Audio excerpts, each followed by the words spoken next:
கடவுளை பற்றி சொன்னவர்கள் எல்லாம் கடவுளாகிவிட்டனர். ஆனால் கடவுளை சொன்ன கடவுளாக்கப்படாத ஒரே ஒரு மதத் தலைவர் யார்? ஒரு மதத்தை புனரமைத்த தலைவருக்கு 14 நூற்றாண்டுகளாக ஒரு சிலையோ உருவமோ இல்லையே. யார் இவர்? இவரின் பெயர் 24 மணி நேரமும் உலகெங்கும் ஒலிக்கிறதே. யார் இவர்? 14 நூற்றாண்டுகளாக சிலையோ உருவமோ ஆக்கப்படாத ஒரே ஒரு அரசியல் தலைவர், ஒரே ஜனாதிபதி, ஒரே சக்கரவர்த்தி, ஒரே ஒரு உச்ச நீதிமன்ற நீதிபதி யார்? மனிதன் என்றால் தவறு வரும். அவன் எழுதும் புத்தகத்தில், அவனது கருத்தில் ஆண்டுகள் செல்ல செல்ல பல திருத்திய பதிப்புகள் வெளியிடுவார்கள். ஆனால் 14 நூற்றாண்டுகளாக இவர் சொன்ன செய்தியான ஒரு நூல், ஓர் எழுத்து, ஒளி, அர்த்தம் ஏதும் பிசகாமல், மாற்றத்திற்கு அவசியம் இல்லாமல் அப்படியே இருக்கிறதே. திருத்திய, திருத்தப்பட்ட, விரிவாக்கப்பட்ட, சுருக்கப்பட்ட, பிழை நீக்கப்பட்ட பதிப்பே இல்லாமல் இன்று வரை இருக்கிறதே. காலத்திற்கு ஏற்ப மாறாமல், மாற்ற அவசியம் இல்லாமல் அப்படியே இருக்கிறதே.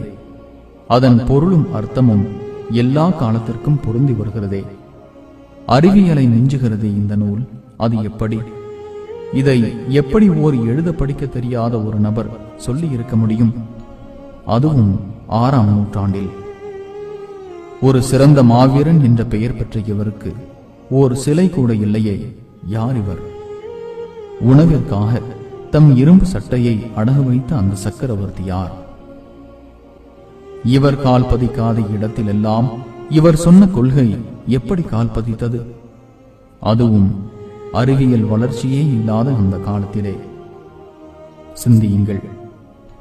எப்படி 6ஆம் நூற்றாண்டில் வாழ்ந்த ஒரு மனிதர் சொன்ன செய்தி இன்றும் பரவி விரிந்து வளர்ந்து கொண்டிருக்கிறதே.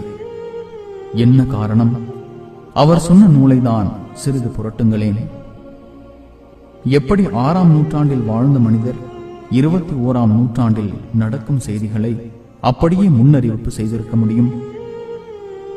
இதையெல்லாம் மீறி இவரை ஒரு சமூக சீர்திருத்தவாதிகளின் தந்தை என்று அழைக்கிறார்கள் என்றால், இவர் சொன்ன சட்டங்கள், செய்திகள், அறிவுரைகள் இன்றும் அமெரிக்க முதல் இந்தோனேசியா வரை பின்பற்றப்படுகிறது.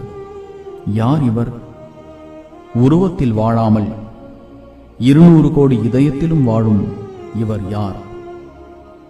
அரேபிய துணை கண்டத்தின் ஜனாதிபதி, பேரரசர், உச்ச நீதிமன்ற தலைமை நீதிபதி, இஸ்லாமிய மார்க்கத்தை புனரமைத்த தலைவர், சமூக சீர்திருத்தவாதிகளின் தந்தை, நாணயமான வணிகர், தத்துவவாதி, வாய்மையான பேச்சாளர், போர் வீரர், இராணுவ தலைவர், கொடையாளி, மனிதநேய செம்மல், சிறந்த குடும்ப தலைவர், அகிலத்தின் அருட்கொடை, பெருமானார், மனிதர்களின் முன்மாதிரி, மாமனிதர், இறை தூதர், நபிகள் நாயகம்.